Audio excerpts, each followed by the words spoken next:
있습니다. 하나님은 나를 사랑하십니다. 하나님의 사랑에 나는 위로를 받습니다. 나는 하나님을 절대로 포기하지 않을 것입니다. 그러한 고백이 있는 한 주가 되길 축복합니다. 하나님께서 우리를 포기하지 않듯이 우리도 하나님을 포기하지 않는 여러분 되시길 축복합니다. 네, 오늘로 우리가 7교회, 드디어 7번째 교회를 보게 됩니다. 라오디게아 교회가 이 마지막 소아시아 7편지의 마지막을 장식하는 것을 보게 되죠. 우리가 이제 지도를 이제 오늘까지만 볼 텐데요. 6개의 교회를 뒤로하고 이 라오디게아 지역을 우리가 오늘 또 보면서 라오디게아 교회가 어떠한 교회였는지 함께 보면 좋을 것 같습니다. 이 라오디게아 교회는 어떠한 도시였을까요? 일단 먼저 빌라델비아, 우리가 지난주 보았던 빌라델비아로부터 남동쪽으로 약 72km 정도 떨어진 곳에 위치한 도시였습니다. 이 라오디게아라는 이름이 붙여진 데에는 이 기원전 240년경에 안티오쿠스 2세의 아내가 라오디케였는데 그 사람의 이름을 따서 그 왕이 안티오쿠스 2세가 이 도시의 이름을 라오디게아라고 지었다라고 합니다. 이 라오디게아 이 도시는 몇 가지 특징이 있었다라고 해요. 일단은 먼저 굉장히 부유한 도시였습니다. 이 동방과 서방을 이어주는 이 실크로드 주요 지점에 있으면서 이 물자와 사람들의 거래와 이 왕래가 굉장히 활발했던 도시가 바로 라오디게아 도시였다라는 거죠. 그래서 경제가 굉장히 발달하고 그리고 금융산업도 발달해서 오늘날 은행과 같은 기관이 그 도시에 있을 정도로 이 굉장히 금융산업, 물자가 풍부한 부유한 도시였다라고 합니다. 어느 정도였냐면 우리가 지난주 빌라델비아 교회를 보면서 그 지역의 특징 중 하나가 지진이 잦은 지역이라고 했잖아요.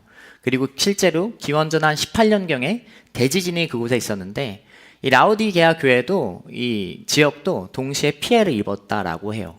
빌라델비아 교회는 그 지역은 그 지진으로 인해서 직접적인 타격을 입고 굉장히 그 지역이 어려움에 처했지만 라오디게아 지역도 지진의 피해를 받았음에도 불구하고 이 재력이 풍부했기 때문에 그 도시가 자신들의 힘으로 재건될 정도로 재력이 넘치는 교회, 그렇게 큰 피해를 입고도 돈이 많았기 때문에 그런 것을 복구할 수 있을 정도의 여력이 있던 도시가 바로 라오디게아 도시였다라는 것이죠. 그리고 몇 가지 특징이 더 있었는데 양털로 만든 옷이 굉장히 유명했다라고 합니다. 특별히 흑양모로 만든 이러한 의류, 화려한 의복이 굉장히 유명했고 그리고 의학 기술로도 굉장히 발달했던 도시, 의과 대학이 있는 도시가 바로 라오디게아 도시였다라는 거죠. 그러니까 한마디로 굉장히 부유하고 발달되고 굉장히 나름 앞서 나가는 도시가 바로 라오디게아 도시였다라는 것입니다. 그러면 그 도시에 있는 라오디게아 교회는 어떠한 교회였을까요? 우리가 함께 말씀을 보면서 우리가 하나님께서 오늘 우리에게 주신 교회는 말씀은 무엇인지 함께 보견합니다. 14절부터 16절까지 말씀입니다. 함께 읽겠습니다. 너는 라오디게아 교회의 사자에게 이렇게 써라. 아멘이시오 신실하시고 참된 증인이시오 하나님의 창조의 근원이신 분이 이렇게 말씀하신다. 나는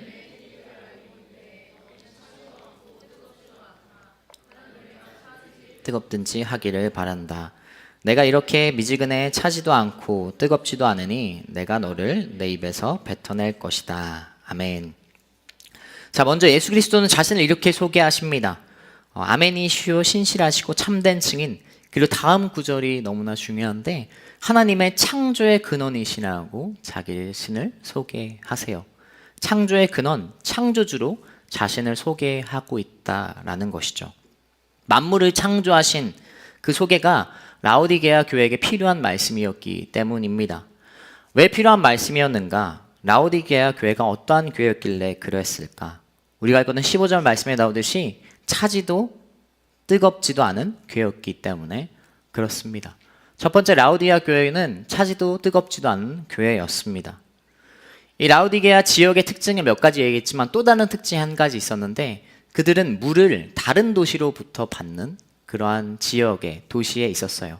이 구릉 지역이었기 때문에 이 물을 보충하는 것이 어려웠고, 그래서 이 두 번째 지도를 보면은 이 북쪽에 11km 지점 떨어져 있는 히에라볼리로부터는 이곳이 온천수가 뜨거운 물이 나오는 지역이어서 이 히에라볼리로부터는 뜨거운 물을 받고, 그리고 남동쪽 16km 지점에 있는 골로새로부터는 차가운 물을 두 곳으로부터 받는 도시가 바로 라오디게아 지역이었다라는 것입니다.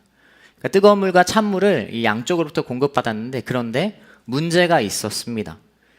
당시 수로 기술이 발달하지 않았기 때문에 이 두 곳으로부터 물을 받는, 물이 이동하는 동안 어떻게 되겠어요? 뜨거운 물과 차가운 물이 맞아요, 식어버리는 사태가 있었다라는 것이죠. 이 그물의 온도가 유지되지 못하고 물이 미지근해졌다라는 것입니다. 이 라오디게아 사람이라면 누구나 다 알고 있는 이러한 현상을 말씀하시면서 그들의 신앙의 상태가 이렇게 미지근한 그런 상태라는 것을 말씀하시는 것이죠. 미지근한 신앙의 모습은 무엇일까요? 그것은 섞여 있는 것을 이야기합니다. 차가운 물과 뜨거운 물이 섞여서 미지근해듯이 그들의 신앙 상태가 어떠했는가? 그것은 섞여 있었다라는 것을 의미한다라는 것이죠. 여러분, 미지근하게 섞여 있는 것은 뭔가 우리에게 만족스럽지 않아요. 제가 이번 주에 그 개인의 좀 휴가의 시간이었어요, 이번 주가. 그래가지고 이렇게 와이프와 온천을 가게 됐습니다. 근데 이제 온천에 갔는데, 이제 온천을 보면은 여러분, 미지근한 탕은 없잖아요. 열탕과 냉탕, 온탕이 있지만 온탕은 실제로 온도가 39도, 38도, 뜨거운 사실 탕이죠. 미지근한 탕이 없는 것처럼 미지근한 탕에 몸을 담근다라고 생각하면 어때요? 만족스럽지 않죠. 우리가 온천을 가고 하는 건 뜨거운 물과, 저는 냉탕을 안 들어가지만 뜨거운 물로 인해서 몸을 좀 녹이고 휴식을 하기 위해 들어가듯이, 우리가 그러한 뜨거운 물과 또 찬물일 때 뭔가 몸에 또 도움이 되고 또 효과가 있는 것처럼, 미지근한 것은 우리에게 생각보다 만족스럽지 않은 상태인 것을 우리는 알고 있습니다. 결국 신앙에서도 그런 미지근한 상태, 섞여 있는 상태는 어떠한 것을 이야기하는가? 만족스럽지 않은, 그리고 무엇이 섞여 있는가? 오늘 그들의 교회 입장에서는 세상의 가치관 속에 살아가는 그리스도인이었다라는 것을 말씀은 나타내고 있어요. 처음에 얘기했듯이 그들은 부족함 없는 도시에 살고 있었습니다. 재력도 넘치는 도시, 의학도 발달한 도시, 그리고 의류 산업도 화려한 의류가 있는 그런 도시였어요. 그 도시에 살고 있던 이 교회 역시 부족함이 없는 사람들의 구성원이었을 것입니다. 그들은 아쉬울 것이 없었어요. 그리고 그들의 가치관은 돈과 물질과 권력의 가치관을 가지고 그것이 익숙한 그들이었다라는 것이죠. 예수님을 믿는 것이 신앙이 아니라 그냥 종교의 한 부분이었다라는 것이죠. 그래서 라오디게아에도 유대인들이 있었지만 실제로 큰 대척이 없었다라고, 대립이 없었다라고 이야기하고 있습니다. 왜냐하면 세상의 가치관 속에 그리스도인들이 살아가고 있었기 때문에, 섞여 있었기 때문에 그러한 사태가 있었다라는 것이죠. 자신들이 누리는 풍부함과 부유함 속에 라오디게아 교회는 어떻게 보면 그냥 만족, 아무런 어떤 미지근한 상태처럼 있던 교회가 바로 라오디게아 교회였다라는 거예요. 그래서 예수님께서 자신을 뭐라고 말씀해요? 자신을 뭐라고 소개하고 있어요? 만물의 창조주라고 자신을 소개하고 계시다라는 것입니다. 세상의 가치관, 너희들이 더 중요하게 여기고 너희들이 더 가치 있게 여기는 그런 세상의 가치관도, 세상의 어떤 물질도, 돈과 힘과 권력도 주님께서 하나님의 통치 아래 있고 창조하신 분이 하나님이시라는 것을 분명히 말씀하고 계시다라는 것이죠. 세상의 가치관으로 살아가고 있는 라오디게아 공동체를 어떻게 보면 자신의 모습으로 자신을 소개하면서 책망하고 계신 것입니다. 이렇게 세상의 가치관이 섞여 있는 라오디게아 공동체의 모습은 또 어떠한 모습이었겠는가? 이 라오디게아 교회가 다른 지역으로 받는 물은 또 한 가지 특징이 있었는데, 이 수로가 발달하지 않았기 때문에 이야기했듯이 그 파이프 시설 기술이 오늘날처럼 발달되지 않은 시대였기 때문에 그 수로를 오면서 물이 식을 뿐만 아니라 오염이 됐다라는 것입니다. 물이 수도를 오는 동안 그동안 물이 여러 침전물과 그리고 여러 가지 더러운 것으로 오염이 돼서 실제로 먹기 어려운 물이었다라는 거예요. 먹는 물보단 다른 용도로 흔히 쓰이는 물이 이 두 지역으로부터 받는 물이었다라는 것이죠. 그래서 16절에서도 주님께서 뭐라고 얘기하세요? 뱉어버릴 것이다 라고 말씀을 하고 계시다라는 겁니다. 이 말씀에서 결국 종합적으로 이야기하는 것은 이 미지근한 신앙의 상태는 세상의 가치관에 섞여 있고 그로 말미암아 신앙이 의미 없고 효과 없는 더러움에 병든 것을 나타낸다라는 것을 이야기하고 있다라는 것이죠. 힘이 없는 병든 믿음과 같은 그런 상태를 오늘 주님께서 미지근한 신앙이라고 하면서 이 라우디게 교회를 책망하고 계시다라는 겁니다. 여러분, 세상의 가치관에 섞여 있고 그리고 이러한 불순물이 더러움이 있는 신앙이 왜 힘이 없을까요? 의미가 없을까요? 우리가 흔히 들었던 과학 시간에 한번 했던 것 중에 여러분, 물컵에 잉크를 한 방울 떨어뜨리면 어떻게 되죠? 이 사진처럼 잉크가 그냥 물 전체에 퍼지는 것을 우리는 알게 됩니다. 그냥 한 부분에 머물러 있지 않아요. 이 책망을 받는 라우디게 교회는 세상의 가치관을 살면서 그들의 나름대로 신앙을 생활했겠지만 그 신앙생활이 이미 세상의 가치관으로 말미암아 조금의 영역일 수 있지만 그들이 생각하기에는 한 부분이었을 수 있지만 그것이 이미 의미 없고 힘이 없는 그러한 신앙에 빠져버린 그런 모습이 되었다라는 것이죠. 여러분, 저는 여러분과 제가 세상의 가치관이 섞여 있는 그리고 의미 없이 힘이 없는 신앙생활을 하는 것이 아니라 하나님 안에서 세상에서도 구별된 그리스도인 되기를 축복합니다. 말씀은 분명히 경계하는 거예요. 하나님께서 자신을 소개하면서 그리고 이 뜨겁지도 차지도 않은 그런 신앙을 얘기하면서 세상의 가치관에 섞여 있지 말아라. 그리고 그것에 오염되지 말라고 분명히 말씀하고 계시다라는 것이죠. 저 여러분이 그러한 세상 속에서도 구별된 하나님의 믿음을, 하나님의 가치관을 가지고 살아가는 그러한 그리스도인 되기를 축복합니다. 우리 옆 사람 한번 축복하겠습니다. 세상 속 그리스도인으로 살아갑시다.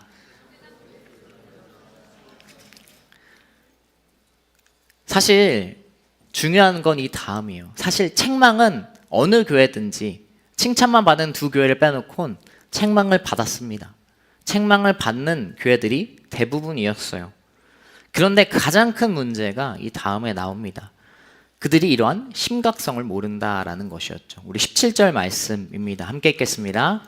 내가 말하기를 나는 부자라 풍족해서 부족한 것이 하나도 없다고 하나 너는 자신이 비참하고 불쌍하고 가난하고 눈멀고 벌거벗은 사람임을 알지 못한다. 아멘.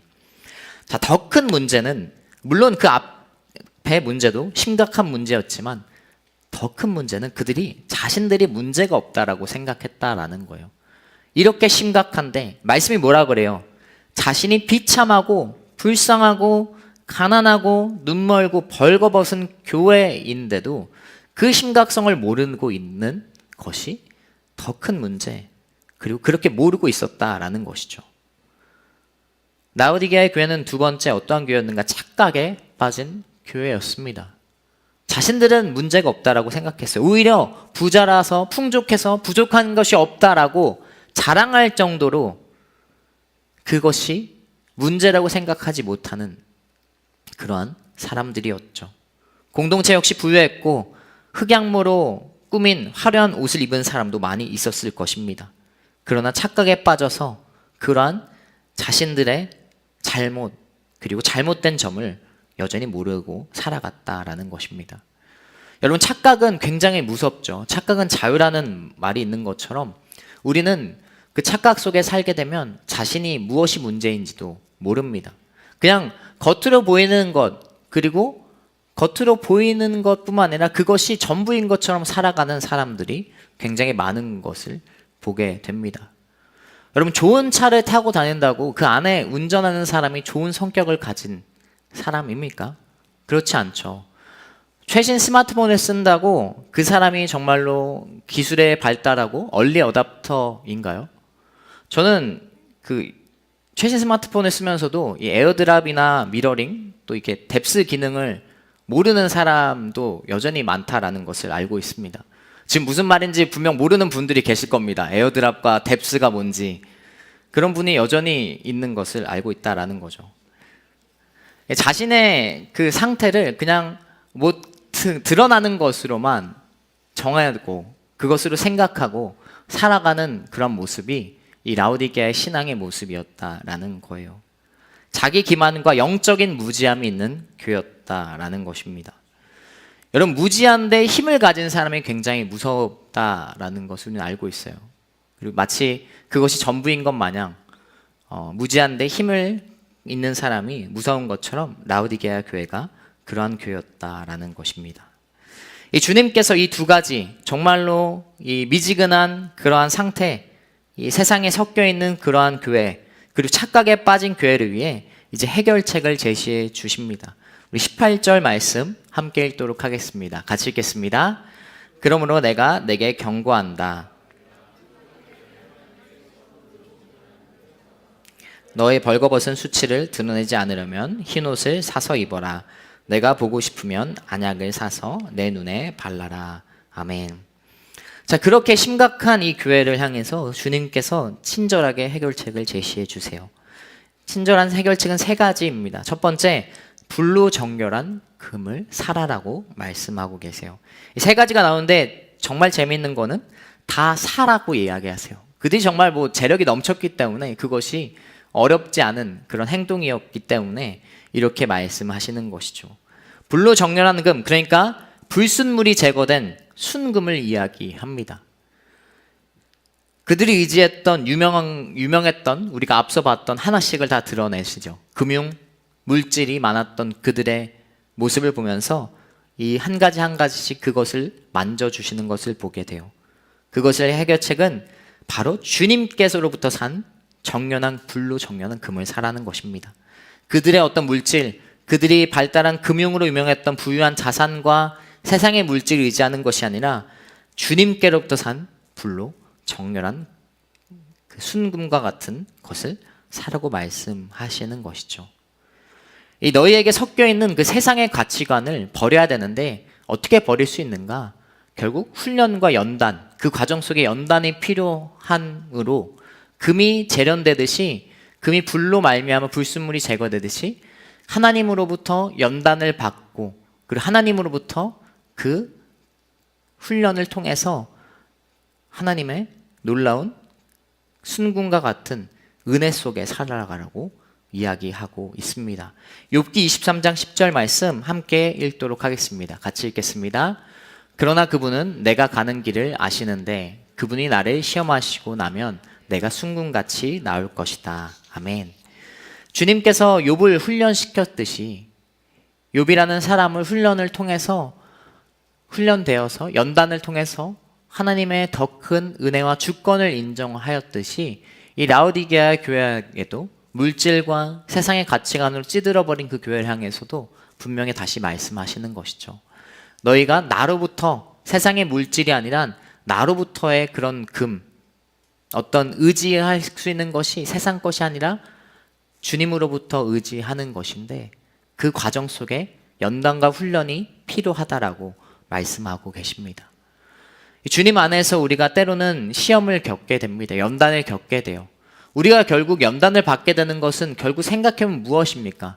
세상의 가치관을 버리는 과정인 것을 깨달을 때가 많아요. 우리가 어려움을 겪을 때, 왜 가치관에 어려움을 겪을 때, 기도 제목을 낼 때 생각해보면 깊게 들어가면 결국 세상의 가치관을 내려놓는 과정인 것을 깨달을 때가 많다라는 것입니다.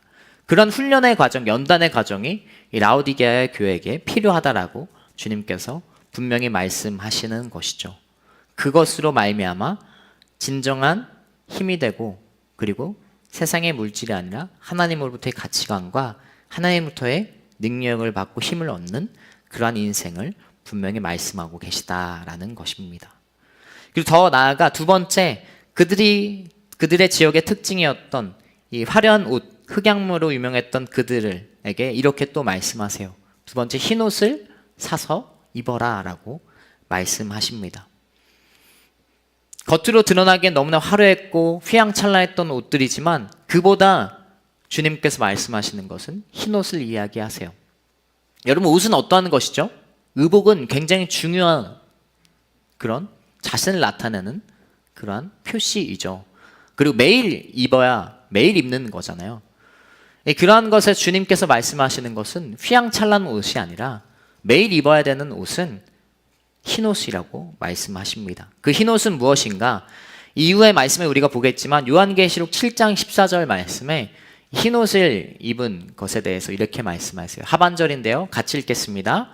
이들은 큰 환난으로부터 나오는 사람들인데 그들은 어린 양의 피로 그들의 옷을 씻어 희게 했습니다. 아멘.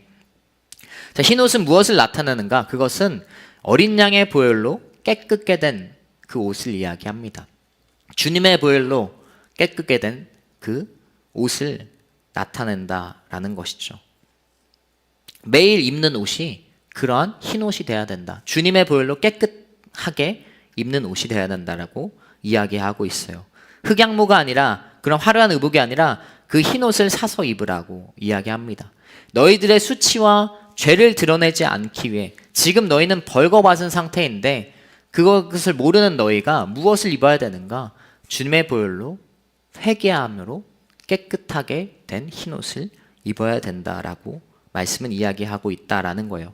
19절 말씀에 이 이후에 보면은 주님께서 말씀하시길 열성을 내어 회개하라라고 말씀하십니다. 이 말씀이 결국 라오디게아 교회가 이 잘못된 지금의 그 세상에 섞여 있는 힘이 없고 의미 없는 그러한 너무나 처져버리는 그들의 신앙 상태 가운데 필요한 말씀이었다라는 것입니다. 여러분, 우리가 입어야 될 옷은 무엇입니까? 매일 우리가 새롭게 입어야 될 옷은 하나님께서 우리를 깨끗게 하신 그 보혈을 의지하고 흰옷을 입는 것이 우리의 삶의 의복이 되어야 된다라는 것이죠. 세상에서의 어떤 화려하고 멋진 옷, 그런 옷도 정말로 살아갈 때 중요하지만 영적으로는 우리가 주님의 보혈을 매일 의지하며 살아가야 되는 것을 분명히 말씀은 기록하고 있습니다. 그리고 마지막 세 번째, 안약을 사서 눈에 바르라고 주님께서는 말씀하십니다. 이야기했듯이 그 지역은 의료기술이 유명했다라고 이야기했어요. 의료기술 중에도 굉장히 또 유명했던 것이 그 지역에 나오는 안약이었다라고 합니다. 주님께서는 그 안약을 통해서 그러한 눈의 육체적인 눈을 병을 치료하는 것을 넘어서 영적인 시선을 가지고 살아가라고 말씀은 분명히 이야기하고 있다라는 것입니다. 그래야 그들의 자신들의 상태, 자신들이 얼마나 지금 심각한지 그것을 깨닫지 못하고 착각 속에 살아가는 너희들의 자신들의 모습을 다시 한번 보라고 계속 말씀을 이야기하고 계시다라는 것이죠. 그래서 세상의 가치관을 내려놓고 매일 주님의 보혈로 옷 입고 또 영적인 시선을 가지고 살아가라고 주님께서는 말씀하고 계시다라는 것입니다. 여러분, 라오디게아의 교회의 모습을 통해서 우리에게 말씀하시는 것도 동일하죠. 세상에 섞여 있는 세상의 가치관으로 살아있는 오늘날 교회 가운데 우리 가운데 이렇게 말씀하시는 거예요.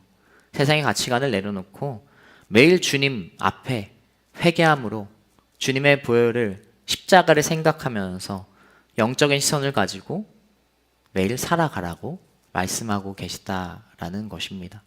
여러분, 우리가 섞여 있는 신앙을 살아갈 때 그리고 나는 괜찮다라고 생각하는 신앙 속에 오늘날도 주님께서는 말씀하십니다. 세상의 가치관을 내려놓고 주님의 보혈로 그 영적인 시선으로 살아가는 여러분 되시길 축복합니다. 우리 가운데 너무나 필요한 말씀이죠. 교회도 언젠가부터 세상의 가치관이 지배하는 시대 속에 살아가고 있습니다. 물질과 힘과 권력과 그러한 힘의 논리의 지배 속에 살아가는 것이 운영되는 것이 교회 공동체가 되어버린 것이 아닌가라고 생각이 들 때가 있습니다. 그러한 모습 속에 우리는 다시 주님께서 이 요한계시록의 말씀을 통해서 이야기하고 계신 거예요. 그러한 모습 속에서 돌이켜라. 분명히 말씀하고 계시다라는 것입니다. 19절 말씀에서 그리고 22절까지 마지막 말씀을 통해서 다시 한번 그것을 명확히 해주고 계십니다. 19절부터 22절까지 말씀 함께 읽겠습니다. 나는 내가 사랑하는 사람들마다 책망하고 징계한다. 열성을 내고 회개하여라. 보라,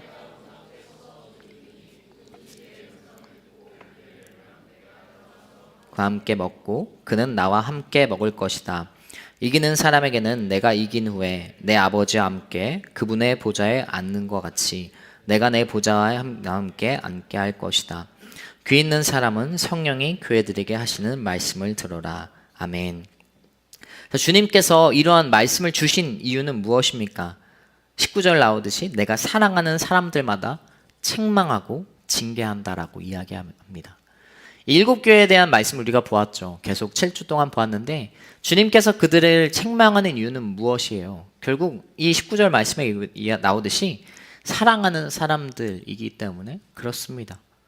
사랑하는 사람들이기 때문에 책망하고 징계한다라는 것이죠. 그렇기 때문에 너는 열성을 내서 회개하라고 말씀은 기록하고 있어요. 일곱 교회에 대한 말씀을 보게 되면 주님께서 책망하는 이유가 여기 있고, 그리고 공통되게 말씀하시는 것 21절 22절에 나오듯이 이기는 사람과 귀 있는 사람이라는 표현이 계속해서 나타나는 것을 보게 됩니다. 그러한 말씀을 통해서 주님께서는 돌이킬 수 있다는 걸 분명히 말씀하고 계시다라는 거예요. 이길 수 있고 귀가 있는 사람은 들을 수 있다라고 이야기하고 있는 것이죠. 너희들이 자각하고 있으면 너희 상태를 자각하고 그리고 그 상태에서 머물러 있지 않고 이것의 심각성을 너희가 알고 있으면 너희는 돌이킬 수 있다라고 분명히 계속해서 말씀하시는 거예요. 동일한 일곱 교회 가운데 계속된 동일한 표현, 이기는 사람과 귀 있는 사람이라는 말씀을 통해서 돌이킬 수 있다라고, 이길 수 있다라고, 그리고 귀 있는 사람은 성령이 교회들에게 하시는 말씀을 들어라 라고 이야기하고 계시다라는 겁니다. 그러한 사람은 오늘 말씀에 나오듯이 주님께서 함께 그곳에 함께 먹고 함께 있을 것이다 라고 이야기하고 있어요. 저는 여러분이 우리의 신앙의 모습을 돌이켜보면서 지금의 상태를 점검하는 여러분 되시길 축복합니다. 여러분 만약 점검했는데 내가 괜찮아, 나 잘 믿음 생활 하고 있는 것 같아. 그러면 그 상태, 그 점검한 것은 여러분 틀렸다라고 생각하시면 돼요. 주님 안에서 신앙의 만족이 있을 수가 없습니다. 바울도 바울 서신을 보면은 너가 이미 잡은 줄 알고 있다면 그것은 틀린 것이다라고 이야기하고 있거든요. 내가 신앙을 점검했을 때 지금의 심각성을 모른다면, 지금의 상태의 문제점을 모르고 있다면 여러분 가운데 하나님 안에서 일곱 교회에 대한 말씀, 특별히 이 라오디게아에 대한 말씀을 함께 더 살펴보면서 오늘 돌이켜보는 여러분 되시길 축복합니다. 일곱 교회에 대한 말씀을 정리할 때 에베소, 서모나, 버가모, 두아디라, 사대, 빌라델비아, 라오디게아 말씀을 통해서 주님께서는 우리의 모습을 점검하라라고 말씀을 이야기하고 있어요. 첫사랑을 회복하라, 죽도록 충성하라, 그리고 회개하라, 그리고 열심으로 굳게 잡으라, 하나님 나라를 준비하라, 그리고 주님께서 지켜주신다라는 확신 속에 세상의 가치관에 섞여 있지 않고 여러분 살아가는 여러분 되시길 축복합니다.